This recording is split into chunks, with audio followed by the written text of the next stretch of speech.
Hey everyone, if you're watching this video, I am assuming that you probably have a Crossrope set, and so I wanted to take a moment just to go through some uses, proper use of the product, and care for the product to maximize the benefit that you get from it.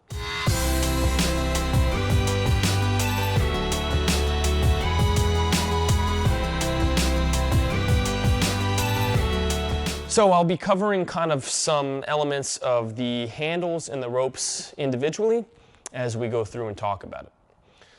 So with the handles, the new version in particular has this polyurethane grip, which is pretty stain resistant, but polyurethane can stain, especially if it is in contact with other types of plastics and in heat. So for most of you, that may not be an issue if it gets a little discoloration, but you should be able to wipe it down to keep it clean for the most part, and nothing is going to change about the durability or the functionality of the grip. Now, for the handles themselves, these are very high quality bearings. They should not need any lubrication. If you want to put some lubrication in there, occasionally it's not going to hurt or damage the product. There are times where after prolonged periods of uses, the bearings might get a little louder, or you might hear a slight bit of a squeak, but usually just after more use, it'll go away and it's nothing to be concerned with from a quality or durability perspective. And in fact, we have a 2-year warranty on the handles. So that is the slim handles. Same deal for the power handles in terms of the grip and the ball bearings. Because of the tacky and the grippy nature of the handles, it's possible that if these are next to each other and compressed for a long period of time, the grip will actually stick together a little bit. So if these are going to be exposed to heat or going to be stored for a long period of time packed really tightly together, you can consider just having them separated. It's not a big deal. It's not going to damage. It shouldn't tear the grip, but just because of the tacky grip, they can stick a little bit if they're next to each other. So that is the handles. And just before I forget, in terms of actual use, do recommend the handshake or sometimes the pinch grip. So you can notice that my thumb is pointed upwards. It's kind of seated into the recessed area of the handle and just kind of touching the rivet as a reference point. And this is kind of the optimal grip with your index finger on the back side to give you the most control over the lighter weight ropes and still have comfort. Contrast that to the power grip, which is intentionally thicker in the center.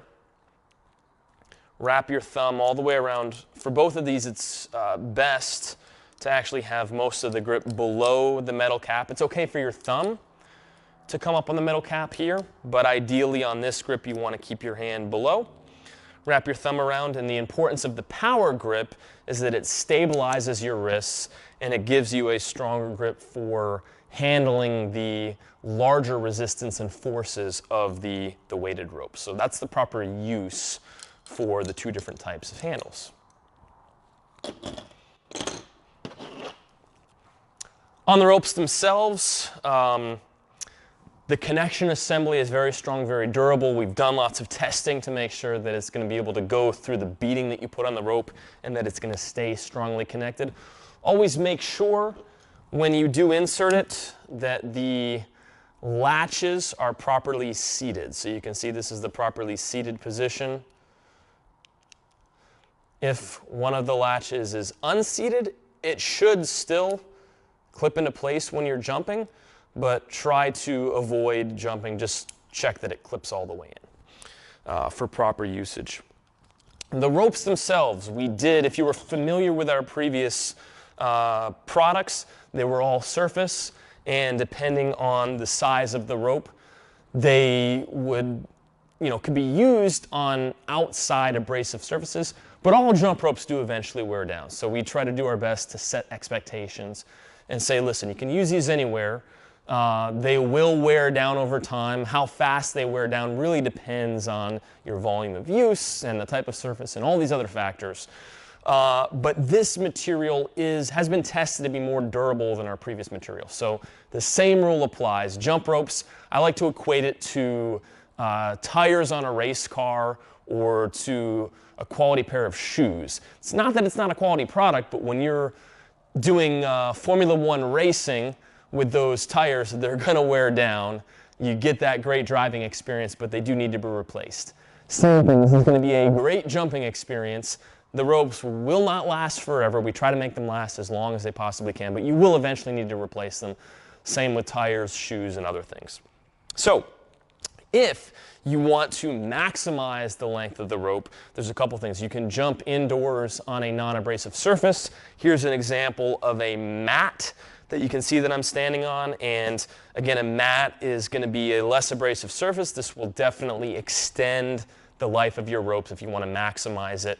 But if you do use these on hard concrete or on asphalt, they're not going to wear down right away. You'll get some great usage out of it, and it gives you that portability and that flexibility to jump wherever you want.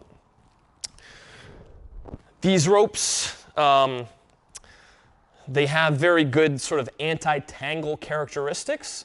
So it is up to you whether or not you want to hang them on a wall after use, or if you want to coil them up and carry them along with you, toss them in the back of your car, put them in a bag. Whatever you're good with, it's not going to adversely affect the durability of the rope. With the lighter ropes, we see some people adjusting the length of the rope by putting a knot in it. That's okay. It's not going to reduce the durability. Just be aware that if you knot it really tight, because there is a cable in here, there's going to be there can be a little bit of a kink in the rope after you unknot it, and you just press it between your fingers and bend it back in the opposite direction. So something that you have the option to do if you want to try it, to adjust the size of your rope with a knot. For these ropes, again, just to reiterate, when it comes to the material, it is possible for it to get stained. So if they are particularly in sunlight for a prolonged period of time, then it is possible for the ropes to get stained. It won't hurt the functionality. Again, you may or may not care about that, but if you want to try to keep the ropes looking good, looking clean, try to keep them out of hot areas or touching other plastics or materials where the color might bleed, because that is one of the characteristics of this type of material, so that we can get the maximum durability out of it. Again, it's sort of aesthetic versus function and finding that balance. So I'll leave that to your judgment in terms of whether or not you care if they get stained. Also on the handles, these are using a high density, very durable and shatter resistant plastic. So you'll be able to drop these and throw them, and they're not going to break. But still be careful, treat them with care. Don't try to run over them with a car or a vehicle. And then the final thing with the handles is, even though they are rust resistant, if they are exposed to a prolonged period of salt water, there are certain components that may start to get a little bit of rust. So try to keep them, basically don't immerse them in a bucket of salt water for weeks at a time, because you may have some issues. Anyway, those are my personal recommendations for use and care of the product. I myself and the business fully stand behind the quality, the craftsmanship, the performance of the product, but it's important to set expectations around a product where the very nature of it is to beat it against the ground thousands of times over and over again. So it will not last forever. It should be much more durable than other jump rope products and provide a consistently high level of performance to help you achieve your fitness goals.